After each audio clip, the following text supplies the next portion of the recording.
बोलो श्री प्राणनाथ प्यारे की जय।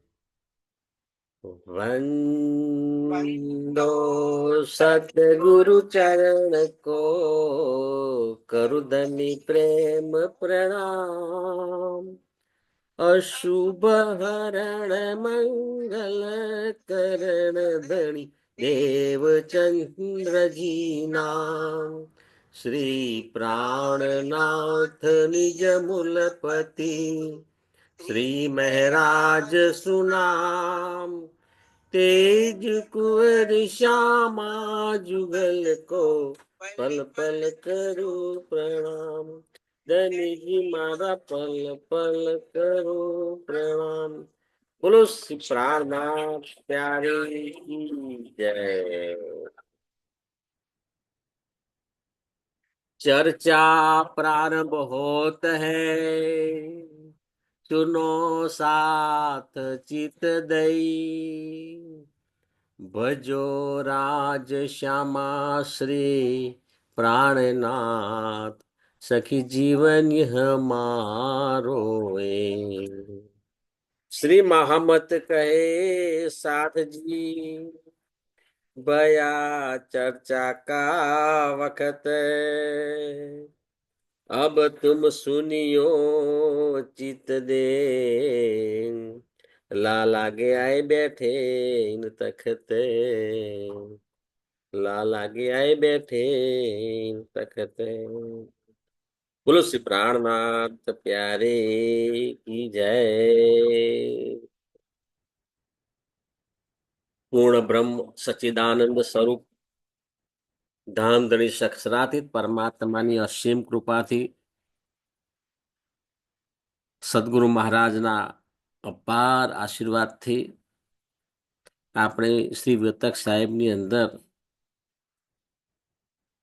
રસપાન કરી રહ્યા છીએ. મહામતી સ્વામી શ્રી પ્રાણનાથજી અને તેમની સાથે સુંદર સાથ ના સમૂહ સાથે હરિદ્વારની અંદર પહોંચ્યા છે. હરિદ્વારમાં કુંભ મેળાનું ખૂબ જ વિશાળ આયોજન છે. આ કુંભ મેળામાં દરેક પંથ સંપ્રદાય ધર્મ ના આચાર્યો અને એના ભક્તો પધાર્યા છે. અને અહીં સર્વે ધર્મ સંપ્રદાય ના આચાર્યો એ શ્રીજીને વિનંતી કરી કે આપનો જે સંપ્રદાય છે એના વિશે અમને સંપૂર્ણ જાણકારી આપો. અને જાણકારી મેળવવા માટે 23 પ્રશ્નો પૂછવામાં આવ્યા છે. કંઈ જ બાકી રાખ્યું નથી. પૂરેપૂરે બધા 23 પ્રશ્નો પૂછ્યા. સ્વામી શ્રી પ્રાણનાથજીને સાક્ષાત પૂર્ણ બ્રહ્મ પરમાત્માની શક્તિ, એમને એનો જવાબ ક્યાંય શોધવા જવાનું ના હોય. એના જવાબના ભાગરૂપે સંપ્રદાય સિદ્ધાંત ની આ ચોપાઈ છે એ એમના ઉદ્ગારમાં નીકળે છે. એમાં અગાઉ 3 ચોપાઈ જોઈ ગયા. હવે ચોથી ચોપાઈ છે જે મહામતી સ્વામી શ્રી પ્રાણનાથજી અન્ય સંપ્રદાયના આચાર્યો અને એમના ભક્તોને સમજાવે છે અને કહે છે ખૂબ જ શાંતિથી અને ખુલ્લા મનથી સાંભળજો. મનની અંદર કોઈ પણ જાતનો પૂર્વગ્રહ રાખશો નહીં, ને તો નહીં સમજાય. અને એકવાર આ વાત સમજાઈ જશે ને તો પછી એ જે તે જીવ છે એ ધન્ય ધન્ય થઈ જશે. ભવસાગર પાર બહુ સહેલાઈથી તરી જશે. અખંડ મુક્તિનો અનુભવ કરશે. આ જ્ઞાન પ્રાપ્ત કરતા જ અખંડ મુક્તિનો અનુભવ થાય છે. અને ધર્મની વાસ્તવિકતા તો એ જ છે ને. ધર્મ એટલે શું? ખરેખર ધર્મ એટલે બાહ્ય વેશભૂષા ને જ આપણે ધ્યાનમાં રાખીએ એ યોગ્ય નથી. ધર્મ એટલે જે તે વ્યક્તિ ને સત્યતા ગમે, સત્ય સાંભળવાનું ગમે, સત્યનો સત્સંગ ગમે, તો એની અંદર સત્ય પ્રત્યે જે પ્રેમ છે તેને કહી શકાય આ ધાર્મિક વ્યક્તિ છે. ભલે બાહ્ય વેશભૂષા ના હોય અને બાહ્ય વેશભૂષા હોય, પરંતુ અસત્ય માર્ગ માટે પ્રેમ હોય તો પછી ધાર્મિકતા નથી, એ નાસ્તિકતા કહેવાય. અહીંયા આગળ મહારાજજી આ પણ કહે છે. અને ધર્મ એટલે અત્યારે અત્યારે આ જે 5 તત્વોનું શરીર પ્રાપ્ત કર્યું છે ને, મનુષ્ય તન પ્રાપ્ત કર્યું છે, અને મનુષ્ય તન જે પ્રાપ્ત કર્યું છે એની અંદર આપણી અંદર ચેતન તત્વ છે. હવે એ ચેતન તત્વ છે એને અખંડ મુક્તિ મળે, અખંડ સુખ શાંતિ મળે ને અત્યારે જ મળે. આ સત્સંગ સાંભળીને મળે એની વાત કરી છે. સત્સંગ સાંભળ્યા પછી તમને અલૌકિક આનંદનો અનુભવ થાય તો સમજવું કે ના, આપણા માટે અખંડ મુક્તિના દ્વાર ખુલી ગયા છે. આ સંસારની અંદર પણ દ્રષ્ટાભાવથી માયાનો ખેલ જોઈ રહ્યા છે. અને જ્યારે સંસારનો ત્યાગ કરવાનું આવશે તે વખતે પણ સહેજ પણ સંકોચ થશે નહીં, કારણ કે આપણે જ્ઞાન મેળવી લીધું છે કે આ સંસાર એ મુસાફરખાનું છે. અને મુસાફરખાનાની અંદર કોઈ ધર્મશાળામાં રોકાઈ ગયા હોય તો એ ધર્મશાળાની અંદર થોડા દિવસ માટે રોકાવાય, કાયમ માટે રોકાવાય નહીં. એવી રીતે આપણને આજે મનુષ્ય તન મળ્યું છે, એક ધર્મશાળા છે. અને આપણું અખંડ ઘર છે એ શ્રી યુગલ સ્વરૂપના ચરણોમાં, નિજ ધામમાં છે. અને ત્યાં જ આપણને પરમ શાંતિ, એની વાત કરીએ અને આપણને પરમ શાંતિ મળે, તેનો અનુભવ કરીએ તો એનો આનંદનું પૂછવું જ શું. તો અહીંયા આગળ સ્વામી શ્રી પ્રાણનાથજી કહે છે 4th ચોપાઈની અંદર, 78 પગ શાખા કહી साला है गौलोक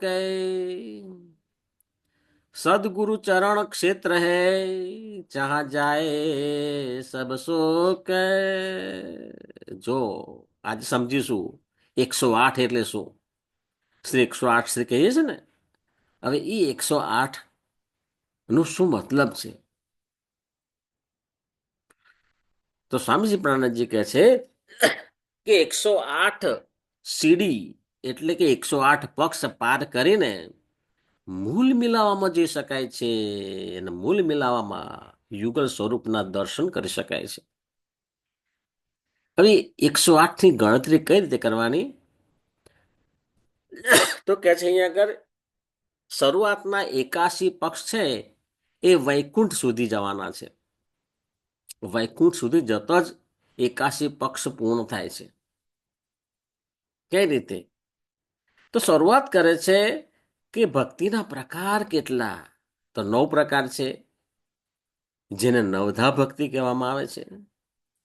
હવે 9 પ્રકારની ભક્તિ, એમાં શ્રવણ, કીર્તન, સ્મરણ, પાદ સેવન, અર્ચન આપવું, વંદન કરવા, દાસ્ય દાસભાવે ભજવું, અને 9મું છે આત્મનિવેદન.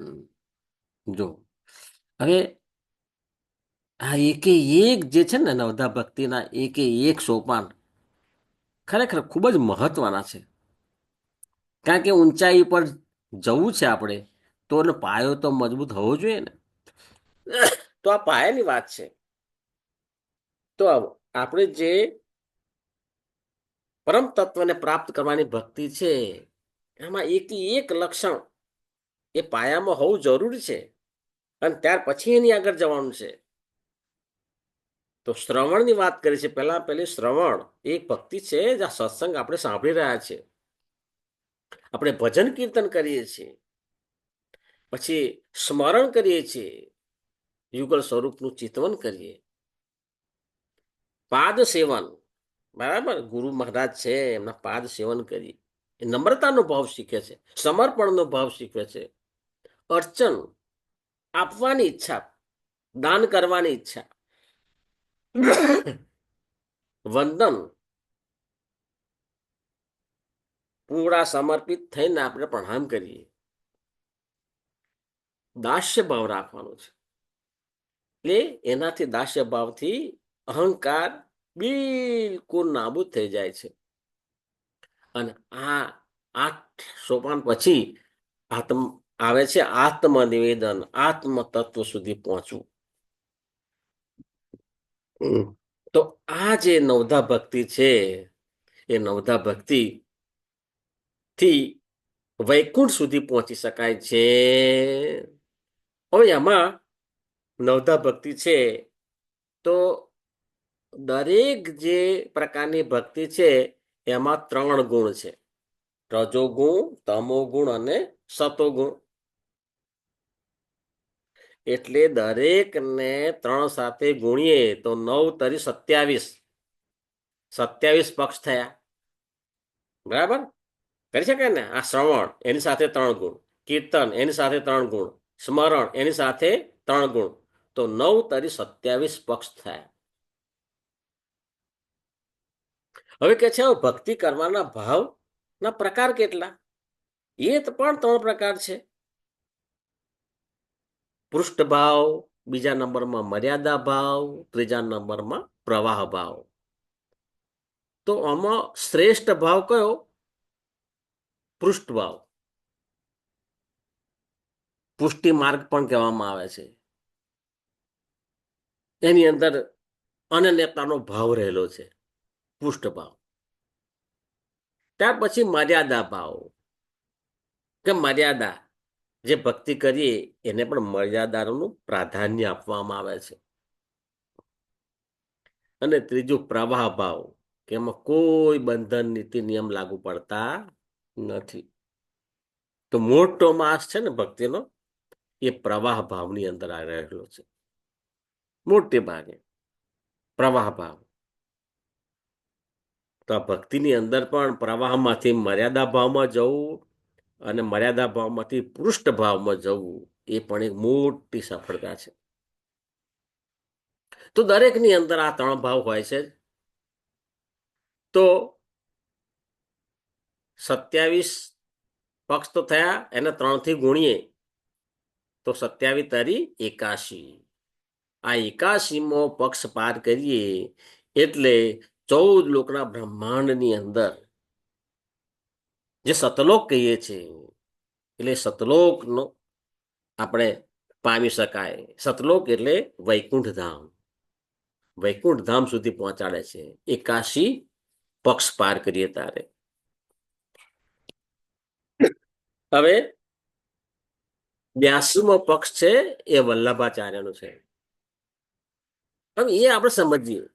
82મો પક્ષ વલ્લભાચાર્યનો છે. એમને અલગ વિશેષ શા માટે મહત્વ આપ્યું? તો કે છે વલ્લભાચાર્ય જે શ્રી કૃષ્ણજીની ખૂબ ખૂબ ભક્તિ કરી હતી. અને એમાં આપણે જોઈ ગયા કે વ્રજલીલાની અંદર નિત્ય વૃંદાવનમાં મુરલી વાગી, બરાબર. વ્રજલીલા થઈ 11 વર્ષ 52 દિવસ પછી શ્રી કૃષ્ણજીની આવેશ શક્તિ યોગ માના બ્રહ્માંડમાં, એટલે અક્ષર બ્રહ્મનું જે કેવલ ધામ છે, કેવલ બ્રહ્મ, અને કેવલ બ્રહ્મની અંદર નિત્ય વૃંદાવનની રચના કરવામાં આવી. અને ત્યાં આ રાજ્યની આવેશ શક્તિ છે એ પહોંચી અને અતિ સુંદર કૃષ્ણજીનું સ્વરૂપ ધારણ કરે છે. અને ત્યાંથી મોરલી વગાડી, અને એ જે મોરલી વગાડી ને, તો એનો અવાજ આ 14 લોકના બ્રહ્માંડની અંદર, અહીંયા આગળ જે ગોકુળ મથુરા છે ને, એમાં તે વખતે ગોપીઓ અને શ્રી કૃષ્ણજી વચ્ચે અબોલા થયા હતા. 52 દિવસ અબોલા ચાલ્યા. એટલે એ ગોપીઓને ખૂબ જ વીર હતો. અને એમાં શ્રી કૃષ્ણજીની અંદર શ્રી રાજજીની આવેશ શક્તિ યુક્ત શ્રી કૃષ્ણજીનું સ્વરૂપ કેવલ ધામની અંદર, કેવલ ભ્રમની અંદર નિત્ય વૃંદાવનની જે યોગમાયા દ્વારા રચના કરવામાં આવી અને એમાં અતિ સુંદર યુવા સ્વરૂપ ધારણ કરી કદમના વૃક્ષ નીચે ઉભા રહી અને મોરલી વગાડે છે. અને આ મોરલીના દિશામાં બધી ગોપીઓની આત્મા જાય છે. હવે એને કહે છે કે વલ્લભાચાર્ય પણ બહુ જ કૃષ્ણના અનન્ય ભક્ત હતા. તો એમને પણ મોરલીનો અવાજ સંભળાયો. સાંભળો, વાત આ છે, મોરલીનો અવાજ એમને પણ સંભળાયો. અને એ અવાજ સંભળાયો એટલે મોરલીના દિવસ જે મોરલીનો અવાજ આવ્યો ને એ દિશાની અંદર એ પણ જવા લાગ્યા. પણ પરમધામનો અંકુર ન હોવાથી યોગ માયાના નિત્ય વૃંદાવનમાં જઈ શક્યા નહીં. પરમધામનો અંકુર હોય એ જ નિત્ય વૃંદાવનની અંદર જઈ શકાય. પણ ભલે નિત્ય વૃંદાવન સુધી ના જઈ શકાય, પણ 14 લોકનું બ્રહ્માંડ છે એની હદ સુધી જઈ શકાય ને. પણ 14 લોકનું બ્રહ્માંડ છે એમાં આપણે જોઈ ગયા સ્થૂળ, સૂક્ષ્મ, કારણ, મહાકારણ. એ જે મહાકારણ છે એ મહાકારણની અંદર વ્રજલીલા અને રાસલીલાનું પ્રતિબિંબ છે. તો એ ત્યાં પહોંચ્યા આદિનારાયણના મહાકારણમાં અને પ્રતિબિંબ લીલા નું ધ્યાન કરવા લાગ્યા. અને પ્રતિબિંબ ના સ્વરૂપે લીલાના દ્રષ્ટિગોચર થઈ એમને, એના દર્શન થયા પ્રતિબિંબ લીલા. અને એ જે પ્રતિબિંબ લીલા એમને ધ્યાનમાં આવી એટલે ખૂબ જ ધ્યાન કરવા લાગ્યા, આનંદ વિભોર થઈ ગયા. એમને થયું કે મારો ભાગ્ય ખુલી ગયું, કારણ કે પ્રતિબિંબ લીલાના દર્શન થાય છે. નિત્ય વૃંદાવનની અંદર તો ના જઈ શક્યા, પણ એનું જે પ્રતિબિંબ પડ્યું એ પ્રતિબિંબના દર્શન કરી ગયા અને ખૂબ જ ધ્યાનમગ્ન થઈ જાય છે. એટલે એમ કે છે કે વલ્લભાચાર્યજી છે એ વલ્લભાચાર્યજી પોતાના આત્મબળે આદિનારાયણના મહાકાળ સુધી પહોંચ્યા. આદિનારાયણના મહાકાળ સુધી પહોંચ્યા એટલે સ્વામી શ્રી પ્રાણનાથજીએ એમને 82મો પક્ષ તરીકે ઓળખ્યા કે ભાઈ એ એનાથી આગળ ગયા છે, વૈકુંઠ ધામથી આગળ ગયા છે. અને વૈકુંઠ ધામથી આગળ એટલે જે 14 લોકના બ્રહ્માંડ, જેને અક્ષર બ્રહ્માંડ કહેવાય, એનું સૌ પ્રથમ ઉત્પત્તિ સ્થાન કોણ? આદિનારાયણ. અને એ આદિનારાયણ જે મહાકારણ છે એ મહાકારણની અંદર વ્રજલીલા અને રાસલીલાના જે પ્રતિબિંબ જે પડે છે એના અમને દર્શન કર્યા. તો આ પણ એક ઉપલબ્ધિ એમની હતી. એટલે સ્વામી શ્રી પ્રાણનાથજી એમને 82મા પક્ષ તરીકે રાખ્યા. બોલો શ્રી પ્રાણનાથ પ્યારી કી જય. એટલે 82મો પક્ષ વલ્લભાચાર્યનો છે. હવે 82 થી આગળ 83મો પક્ષ, એની અંદર એક પક્ષ ઉમેરીએ એટલે 83મો પક્ષ થયો. તો કે 83મા પક્ષની અંદર પંચવાસનાના નામ આવે છે. જો સ્વામી શ્રી પ્રાણનાથજી છે ને આ સંસારમાં આવી અને જગતની અંદર જેટલા પણ ધર્મ ગ્રંથો હતા એનું અધ્યયન કર્યું છે, એનું મંથન કર્યું છે. અને મંથન કરીને જોયું છે કે પરમ તત્વની વાત કોણે કોણે કરી છે. હા, પરમ તત્વને સંપૂર્ણ વિસ્તૃત રૂપે સમજાઈ ના શકાય, પરંતુ અંગુલી નિર્દોષ તો થાય ને. તો આ જે 5 શક્તિઓ છે એમણે સચિદાનંદ સ્વરૂપ સાક્ષાત્ પરમાત્મા તરફ અંગુલી નિર્દેશ કર્યો છે કે પૂર્ણ બ્રહ્મ પરમાત્મા અહીં છે. તે 5 રત્નો કયા? એક છે વિષ્ણુ ભગવાન, બીજા છે મહાદેવજી, ત્રીજા છે સુખદેવ મુનિ, શ્રીમદ ભાગવત ની રચના કરી. અને મહાદેવજી તો આપને ખબર છે ખૂબ જ તપ સાધના કરતા, અને જ્યારે સાધના કરી તે વખતે એ ધ્યાનમગ્ન હતા, તે વખતે એમને જ્ઞાન પ્રાપ્ત થયું કે 28મી ચોકના કળિયુગની અંદર પૂર્ણબ્રહ્મ પરમાત્મા આ જગતની અંદર એમની આવેશ શક્તિથી આવશે અને પરમાત્માનું સંપૂર્ણ જ્ઞાન લાવશે. વિષ્ણુ ભગવાન વિશે પણ આપણને ખબર છે કે વિષ્ણુ ભગવાન એ લક્ષ્મીજીએ 7 કલ્પાંત તપ કર્યું, તેમ છતાં પણ એ કયા તત્વની આરાધના કરે છે, કયા તત્વનું સ્મરણ કરે છે, એ એમને જણાવ્યું નથી. આ બધા જ પરમ તત્વ સુધી પહોંચ્યા છે. સંકાદિકો પણ શાસ્ત્રોની અંદર પૂર્ણબ્રહ્મ પરમાત્મા તરફ અંગુલી નિર્દેશ કર્યો છે. અને 5મા છે સંત કબીર. કબીરની વાણી તમે સાંભળો ને તો કબીરની વાણી એક પૂર્ણબ્રહ્મ સચ્ચિદાનંદ સ્વરૂપ અક્ષરાતીત પરમાત્મા તરફ અંગુલી નિર્દેશ કરે છે. તો એ કહે છે સ્વામીજી પ્રાર્થનાજી કે આ 5 શક્તિઓ છે, તેમણે સાંકેતિક ભાષામાં પરમાત્માનું જ્ઞાન આપ્યું. એટલે સાંકેતિક ભાષાની અંદર પરમાત્માનું જ્ઞાન આપ્યું એટલે પણ શું કહ્યું કે ભાઈ હા, એમનું આગવું મહત્વ છે. કારણ કે આ જગતની અંદર કશું જ નથી અને પોતાના આત્મબળે પરમ તત્વનું જ્ઞાન આપવું એ પણ મોટી ઉપલબ્ધિ છે. એટલે એમને 83મો પક્ષ આપ્યો. તો આ પંચ વાસનાઓ છે એ 83મા પક્ષમાં આવે છે. તો આ રીતે 83મો પક્ષ અને ત્યારબાદ બેહદ મંડળથી પરે આપણે જોઈએ એટલે પરમધામના 25 પક્ષ આવે છે.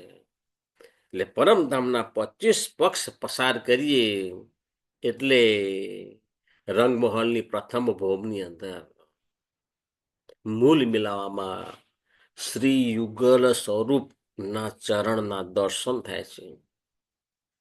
યુગલ સ્વરૂપના દર્શન થાય છે. સચ્ચિદાનંદ સ્વરૂપ અક્ષરાતીત પરમાત્મા નું દિવ્ય સ્વરૂપ અને તેમની આહ્લાદની શક્તિ શ્યામા મહારાણીનું દિવ્ય સ્વરૂપ ચિદાદિત્યમ કિશોરાગન પરે ધામમ બિરાજિતમ સ્વરૂપમ સચ્ચિદાનંદમ નિર્વિકારમ સનાતનમ, એ જે પરમ તત્વનું આખું દિવ્ય સાકાર સ્વરૂપ છે એમ કહેવા માંગે છે અહીંયા આગળ. આપણે આ 5 તત્વોનું આપણું શરીર છે એ નાશવંત શરીર છે. આપણું સ્વરૂપ ખરું પણ નાશવંત છે. જ્યારે પૂર્ણબ્રહ્મ પરમાત્મા જે છે એમનું દિવ્ય સાકાર સ્વરૂપ છે, જે આ 5 તત્વનું નથી. એ આપણને આ વાણીની અંદર ખૂબ જ સુંદર રીતે સમજવા અને સાંભળવા મળશે. તો એ જ પરમધામના 25 પક્ષ પસાર કરીએ ત્યારે 108 પક્ષ પૂર્ણ થાય છે. તો આ રીતે 81મો પક્ષ એટલે વૈકુંઠ ધામ. ત્યાર પછી એક ઉમેરીએ 82મો પક્ષ એટલે વલ્લભાચાર્યજીનો પક્ષ. ત્યાર પછી એક પક્ષ ઉમેરીએ એટલે પંચવાસનાનો પક્ષ. અને ત્યાર પછી 25 પક્ષ પરમધામના ઉમેરીએ તારે 108 પક્ષ થાય છે. સુંદર સાચી, આ કેટલી મહાનતા છે 108ની અંદર. આપણે અહીંયા આગળ શ્રી 108 શ્રી, હા આપણે ઉપમાન આપણે જ્ઞાની જે પુરુષ હોય સંતો મહંતો એમનું સન્માન જાળવવા માટે આ રીતે શબ્દનો ઉપયોગ કરતા હોઈએ છીએ. એમ કહેવા માંગે છે કે એ જે સંત છે, એ જે મહાત્મા છે, એ પરમહંસ મહારાજ છે, આ જગતની અંદર આવ્યા છે અને સુદર્શાની જાગણી કરી રહ્યા છે. એમણે પણ સચ્ચિદાનંદ સ્વરૂપ અક્ષરાતીત પરમાત્માનો અનુભવ કર્યો છે. અને અનુભવ કર્યો છે એટલે એમના માટે 108 શબ્દ વાપરવામાં આવે છે એવું આપણે સમજીશું. તો આ રીતે 108 સીડી પાર કરીને મૂલ મિલાવવામાં પર આત્મ સ્વરૂપમાં જાગ્રત થઈને, જો આપણે જાગૃત થવાનું છે તો આપણું પરમધામની અંદર પણ સ્વરૂપ છે, નૂરી સ્વરૂપ છે, એને પર આત્મ કહેવામાં આવે છે. તે પર આત્મની અંદર જાગૃત થવાનું છે. અને પર આત્મમાં જાગૃત થઈએ આપણે એટલે પર આત્મની દ્રષ્ટિથી યુગલ સ્વરૂપના દર્શન કરવાના છે. હા, કેટલી સુંદર વાત કરી છે. એ પર આત્મના સ્વરૂપમાં જાગૃત થઈને પર આત્મની નૂરી નજરથી શ્રી રાજ સામાજીના ચરણોમાં પ્રણામ કરવાના છે. એમનું ધ્યાન ધરવાનું છે. બેહદ ભૂમિમાં ગૌલોક ધામ છે. તો અહીં સુધી 108ની વાત કરી. હવે ત્યાર પછી તમારું ધામ કયું? તો આપણે કહે છે ગૌલોક ધામ. બરાબર. એ બેહદ મંડળમાં આવ્યું. આ 14 લોકના બ્રહ્માંડથી પરે બેહદ મંડળ છે. એમાં જે ગૌલોક ધામ છે એ કારણ કે બ્રહ્માંગનાઓ જતા અને આવતા, તો આ જે ગૌલોકધામ છે ત્યાં આગળ પણ વિશ્રામ કરે છે. તે શાલા એટલે કે વિશ્રામનું સ્થાન છે. બરાબર. આ ગૌલોકધામ એ આપણું વિશ્રામનું સ્થાન છે. એ બેહદ મંડળમાં આવ્યું છે. ત્યાર પછી 5મી ચોપાઈની અંદર કહે છે સુખ વિલાસ માહે નિત્ય વૃંદાવન ઋષિ મહાવિષ્ણુ હે જો એ વેદ અમારો શ્વસન હે તીર્થ યમુના સોએ. વાહ વાહ વાહ વાહ. જો સ્વામી શ્રી પ્રાણનાથજી કહે છે કે ભાઈ તમારું સુખ વિલાસનું સ્થાન ક્યાં, એવો સવાલ કર્યો. તો સ્વામી શ્રી પ્રાણનાથજી કહે છે કે અમારું સુખ વિલાસનું સ્થાન નિત્ય વૃંદાવન છે. આ જગતની અંદર જે વૃંદાવન છે નહીં, નિત્ય વૃંદાવન જે અખંડ થયું છે. ક્યાં અખંડ થયું છે? તો બેહદ મંડળની અંદર અક્ષર બ્રહ્મનું જે ચતુષ્પાદ અંતઃકરણ છે એમાં સબલિક બ્રહ્મના મહાકારણની અંદર જ્યાં રાસલીલા અખંડ થઈ છે એને નિત્ય વૃંદાવન તરીકે ઓળખ્યું છે. જો અને એ સુખ વિલાસ એટલે એનું આપણે ચિંતવન કરીએ ને તો આપણને અનંત આનંદનો અનુભવ થાય છે. એમ કહેવા માંગે છે આનંદના દ્વાર ખુલી જાય છે સુંદર સાજી. તો એના માટે કહે છે કે આ નિત્ય વૃંદાવન છે જે બેહદમાં આવ્યું છે. અને બેહદમાં અક્ષર બ્રહ્મ જે સબલિક બ્રહ્મ છે એના મહાકારણની અંદર જ્યાં રાસલીલા ખંડ થઈ છે એ નિત્ય વૃંદાવન છે. એ નિત્ય વૃંદાવનનું અમે ચિંતન કરીએ છીએ અને સુખનો અનુભવ કરીએ છીએ. સુખ વિલાસનું સ્થાન છે. ત્યાર પછી કે છે ભાઈ તમારા ઋષિ કોણ?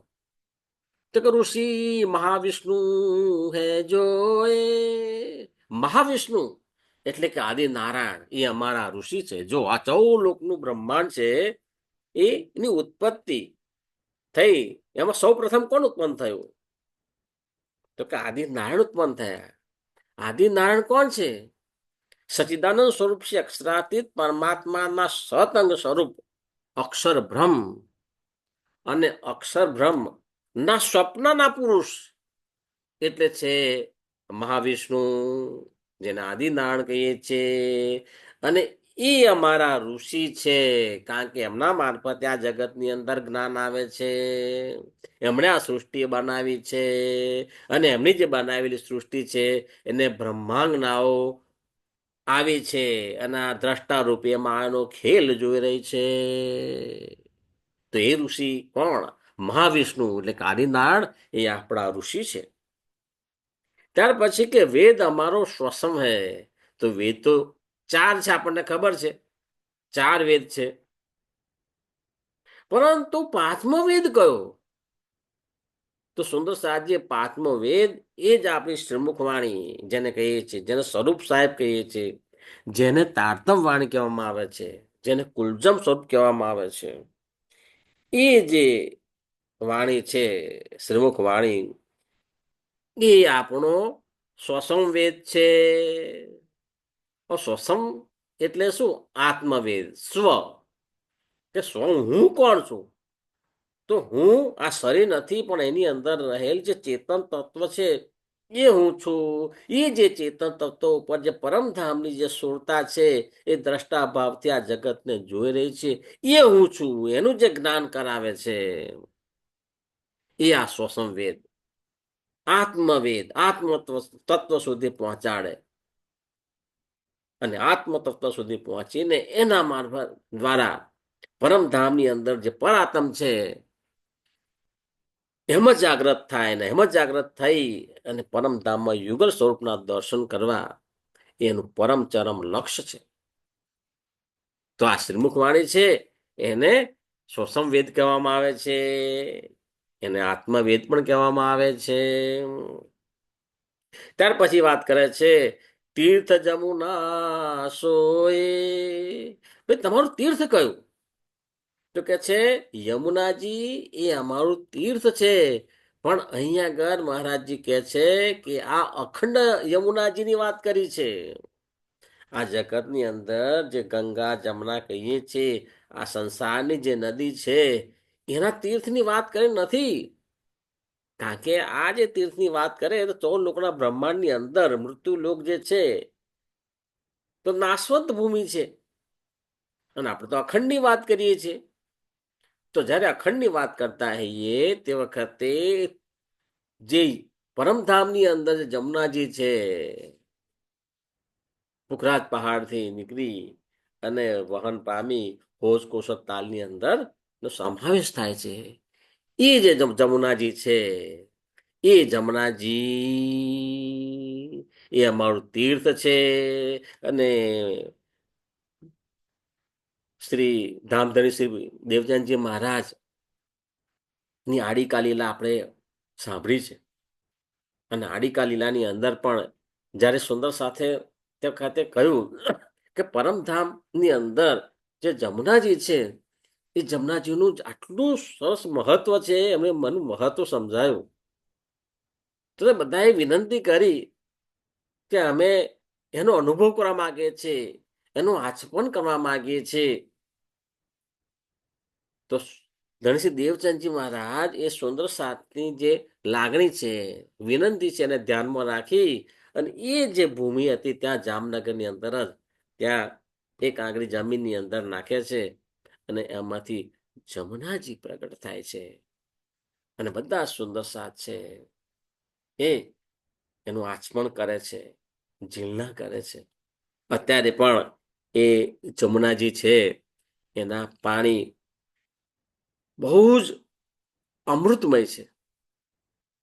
એ જળ પણ નિરોગી છે અને એ જગ્યાએ એ દર્શન પણ અત્યારે ઉપલબ્ધ કરી શકાય છે અને એ જે જળ છે એનું આચમન પણ કરી શકાય છે. સુંદર સાજી તો એ આડીકા લીલાની વાત છે. પરંતુ મહામતી સ્વામી શ્રી પ્રાણનાથજી જ્યારે અહીંયા આગળ કહે છે તીર્થ તરીકે, તો તીર્થ તરીકે આ જગતની અંદર જે જમુનાજી છે નદી એની વાત કરતા નથી. અખંડ પરમધામની અંદર જે જમુનાજી છે એના માટે કે છે તીર્થ અખંડ યમુનાજી છે. શબ્દ વાપર્યો છે અખંડ યમુનાજી, જે અક્ષરાતીત પરમાત્માના પરમધામમાં છે. અને ધનશ્રી દેવચંદ્રજી આડીકા લીલામાં પણ જમુનાજી પ્રગટ કર્યા હતા. બોલો શ્રી પ્રાણનાથ પ્યારે કી જય, સદગુરુ મહારાજ કી જય. આટલું આપણું આ જે વિતક સાહેબની અંદર કેટલું બધું આપણને જાણવા મળે. તો એ જે આડીકા લીલી કરી હતી ને એ પ્રતીક સમાન છે. એ પ્રતીક રૂપે આપણને અહીંયા સુંદર સાથનો લાભ આપ્યો. અત્યારે પણ આપણે લાભ લઈ રહ્યા છીએ, પરંતુ વાસ્તવિક એનો અર્થ સમજીએ તો એ અખંડ જમુનાજી ક્યાં આવેલી છે? તો અખંડ જમુનાજી પરમધામમાં આવેલી છે. અહીં આગળ જો સ્કીમેટિક ડાયાગ્રામ છે એની અંદર આ સમજીએ તો દિવ્ય પરમધામની અંદર મૂલ મિલાવામાં શ્રી રાજજી, શ્રી શ્યામાજી અને એની ફરતે દિવ્ય નુરીતન ધારણ કરેલ બ્રહ્માંગનાઓ બિરાજમાન છે અને એનું આપણે ચિંતવન કરીએ છીએ. અને પરમધામની અંદર જે અક્ષરધામની અંદર અક્ષર બ્રહ્મ છે એ સત્તાનો ખેલ કરે છે. તો એમના અંતઃકરણને બેહદ ભૂમિ કહેવામાં આવે છે. તો અક્ષર બ્રહ્મનું અહમ એટલે સત સ્વરૂપ, અક્ષર બ્રહ્મનું ચિત્ત એટલે કેવલ બ્રહ્મ, અક્ષર બ્રહ્મની બુદ્ધિ એટલે સબલિક બ્રહ્મ, અક્ષર બ્રહ્મનું મન એટલે અવ્યાકૃત બ્રહ્મ. અને અવ્યાકૃત બ્રહ્મ મન દ્વારા સૃષ્ટિ ઉત્પન્ન કરે છે, અને જે સૃષ્ટિ ઉત્પન્ન કરે છે એને ક્ષર બ્રહ્માંડ કહેવામાં આવે છે. એને નાશવંત નારાયણની સૃષ્ટિ પણ કહેવામાં આવે છે. હવે અહીંયા આગળ વાત છે કે આ મૃત્યુલોક છે, બિલકુલ મધ્યમાં અહીં બતાવ્યું છે. જો અહીંયા આગળનું ચિત્ર અહીં બતાવ્યું છે. તો અહીં મૃત્યુલોકની અંદર પણ જમુનાજી છે, પણ એને તીર્થ તરીકે ઓળખ્યું નથી. તો સ્વામી શ્રી પ્રાણનાથજી કહે છે કે અખંડ પરમધામની અંદર જે 25 પક્ષ છે એમાં જે જમુનાજી છે, મિશ્રીથી મીઠું જળ છે, અતિ શીતળ જળ છે, ચેતનમય છે, શીતલ, આવા 5 ગુણ ધરાવતું જે જલ છે, એ પરમધામનું જે જલ છે જમુનાજી, એ અમારું તીર્થ છે. વિચાર કરો સુંદર સાહેબજી, કે બધા આ જગતની અંદરથી જ બહાર નીકળ્યા, અને એમાંય એમની પહોંચ કોઈની વૈકુંઠ સ્વર્ગ સુધી છે, કોઈની વૈકુંઠ સુધી છે. તો કોઈ બહુ જોર કરી અને આ જ્યોતિ સ્વરૂપ સુધી પહોંચે છે, ગાયત્રી શક્તિ સુધી પહોંચે છે, અને એનાથી આગળ આ આદિનારાયણ છે એના મહાકાળ સુધી પહોંચ્યા છે. પરંતુ આ જે 14 લોકનું બ્રહ્માંડ છે, ક્ષર બ્રહ્માંડ, એનાથી પરે મહાશૂન્ય સમષ્ટિ છે, અને મહાશૂન્ય સમષ્ટિની પરે જે બેહદ મંડળ છે, એ બેહદ મંડળની પાળ પરમધામની વાત મહામતી સ્વામી શ્રી પ્રાણનાથજી સમજાઈ રહ્યા છે. અને પેલી વાત કરી હતી આપણે નિત્ય વૃંદાવન, કે એ નિત્ય વૃંદાવન છે ત્યાં શું થાય છે, સુખ વિલાસનું સ્થાન છે. તો અહીં આગળ જુઓ, નિત્ય વૃંદાવન એટલે આ જે સબલિક બ્રહ્મ છે, એ સબલિક બ્રહ્મ ના મહાકારણની અંદર, કારણની અંદર વ્રજલીલા અખંડ થઈ છે, અને મહાકારણની અંદર રાસલીલા અખંડ થઈ છે.